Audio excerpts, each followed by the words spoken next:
Good morning, sports fans. This is George with Custom Tied Flies and Guide Service.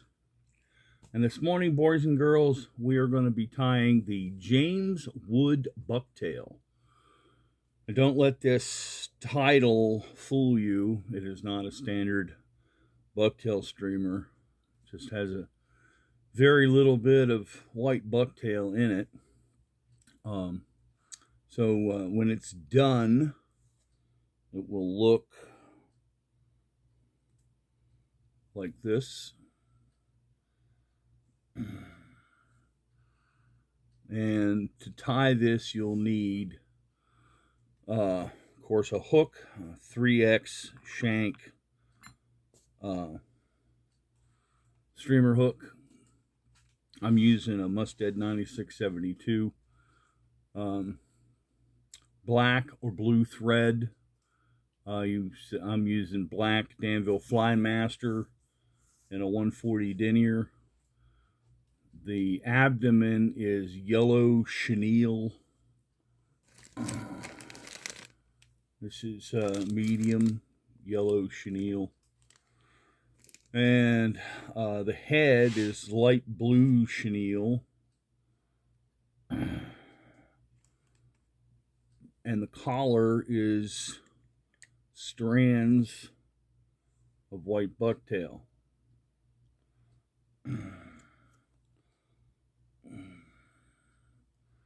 So, and now inside is also some lead wire. So what I have done to start with, I flatten the eye down on this hook. If you ever want to try to do that, some hooks you can just flatten them. Other hooks you got to heat them up in the front a little bit, and then you can flatten them. You don't want to cherry them out and then try to bend them down, because you destroy the integrity of the steel.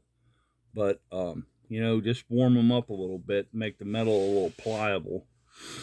Bend my shank down, or my barb down. I'm going to start off with some 0.025 lead. You can also use, of course, a lead-free substitute if you choose. I got it in my material holder.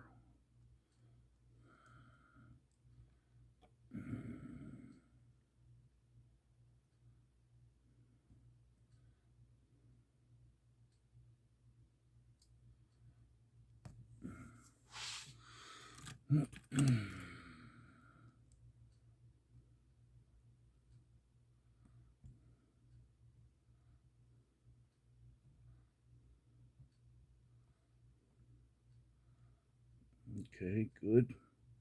And you just slide that where you want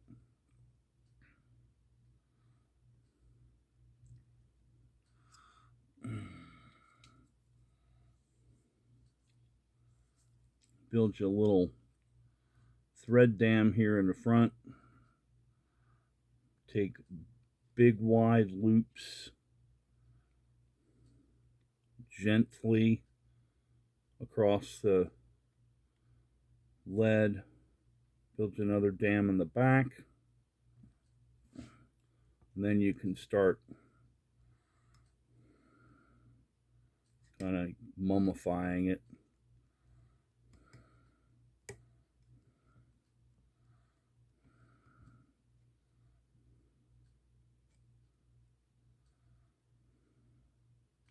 There we go. Now, as you know, I tie my commercial flies in sections.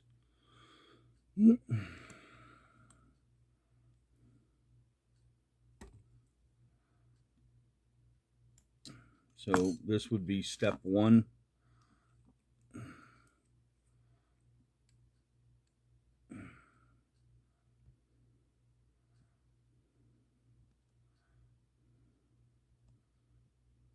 Okay, that's not going anywhere. Okay, out of the vise, hang it to dry.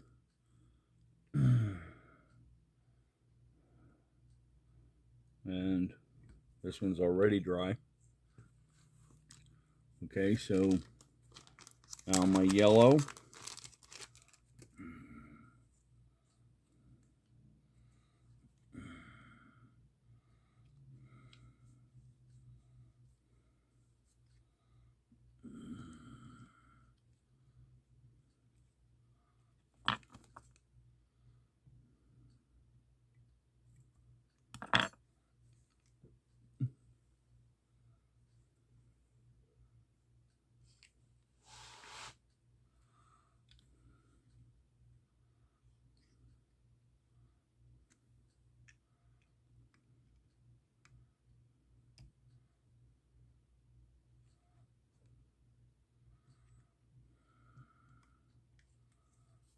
Just kind of sit that out of the way. A couple of half hitches.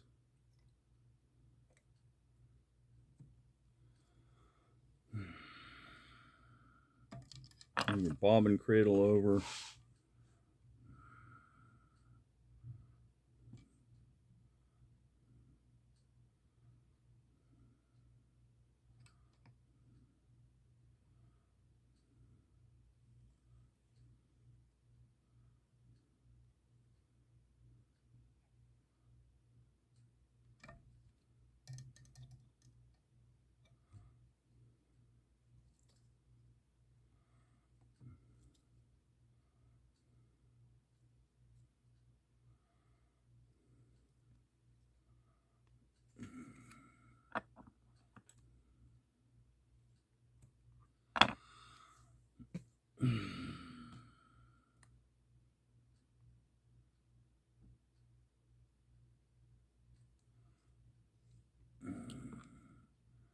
Just do a 3-turn whip here.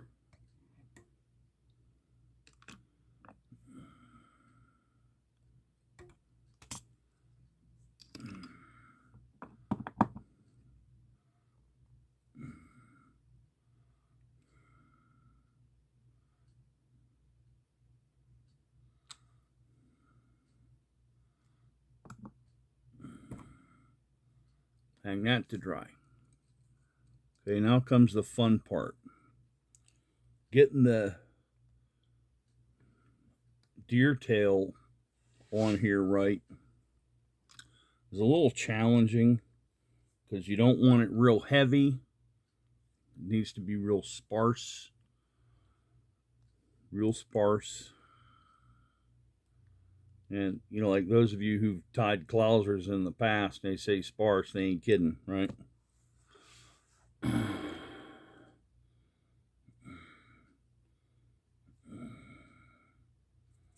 So this is a similar concept. When I say sparse, I ain't kidding.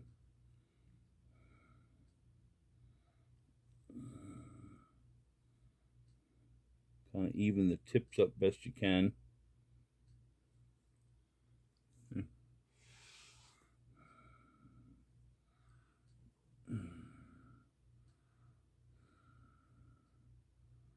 You want them to be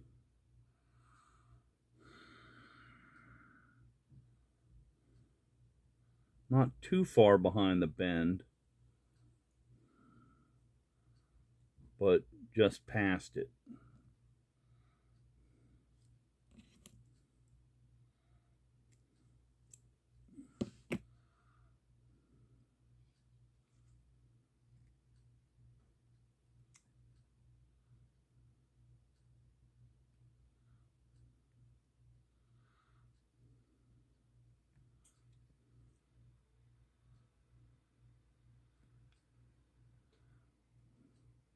I put mine on in like sections. Got my bucktail here. I think I shot this one myself.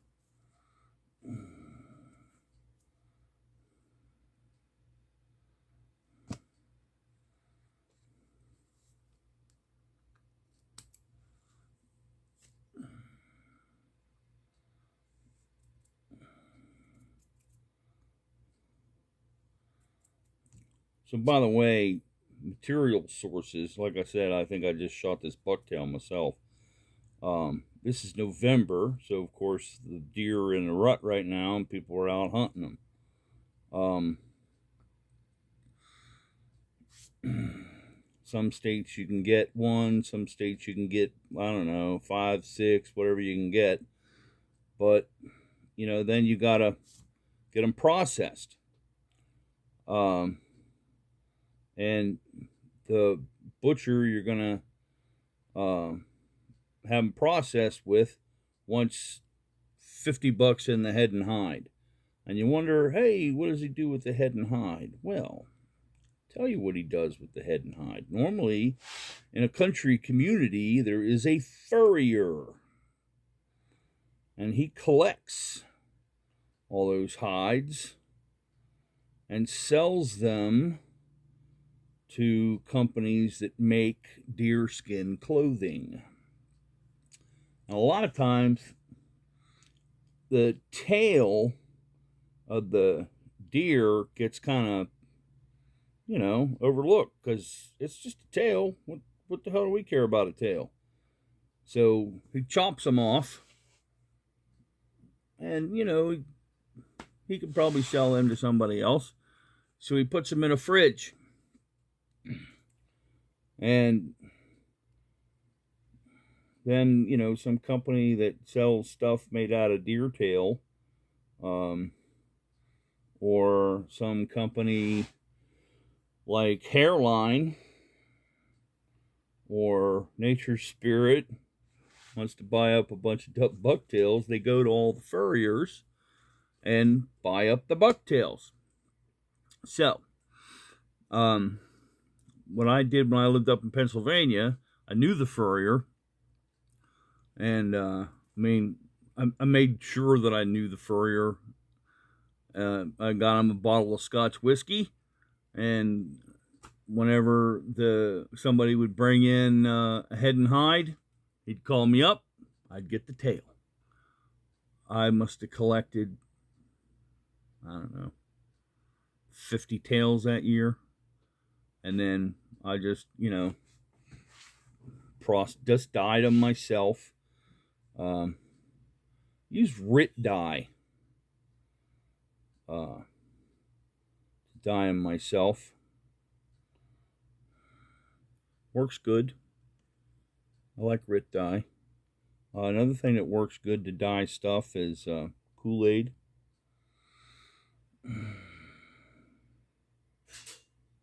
And there's my dog wanting out.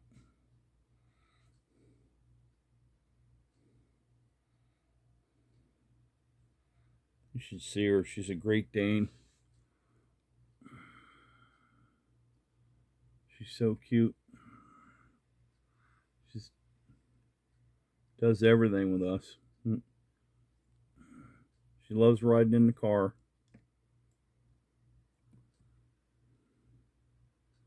My last dog wasn't a big fan of riding in the car.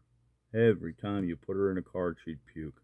Man, and you haven't seen puke until you've seen the puke of a Newfoundland. Boy, they can really put it out.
Kind of puts me in mind of evening up peacock herons.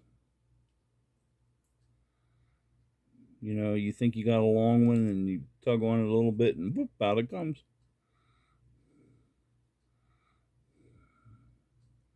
And it's short.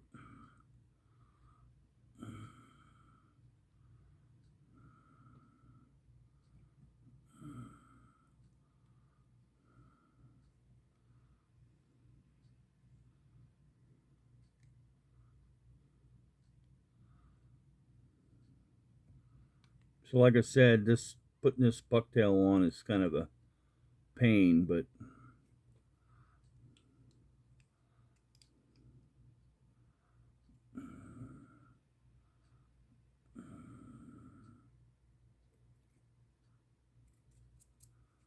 it's worth it.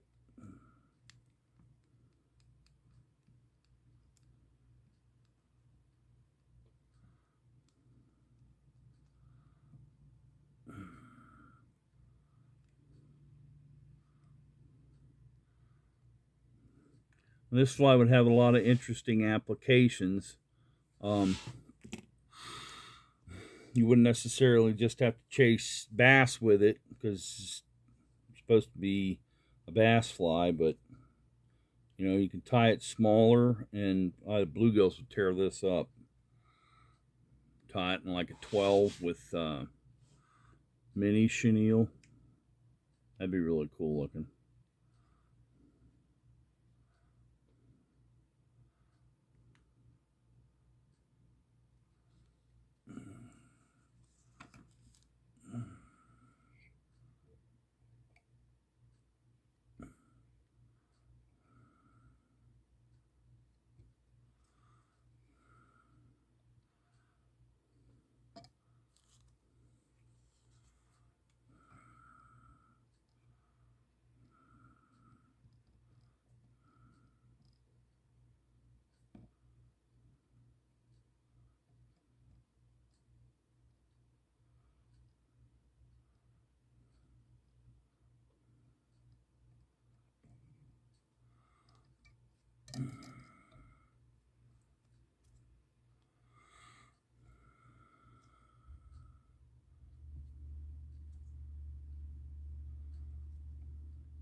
Put a 5 3 whip on it.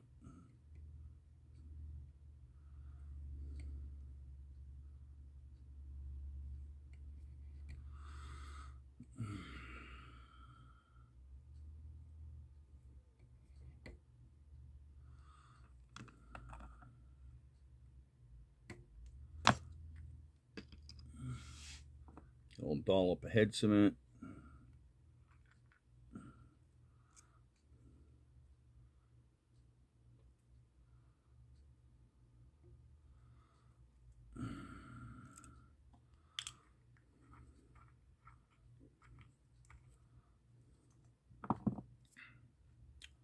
And there you go. All done.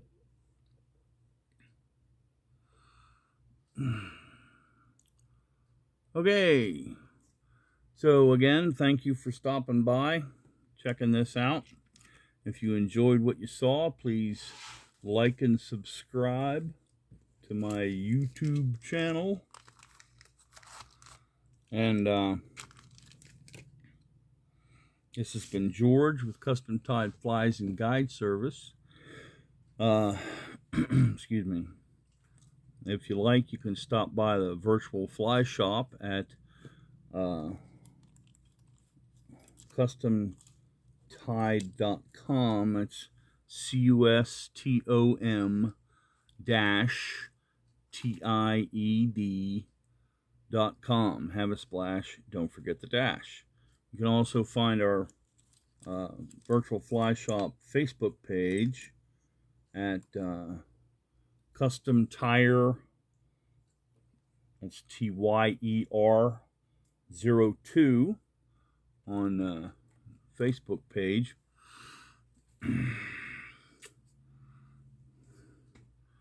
Okay, well, I guess that's it.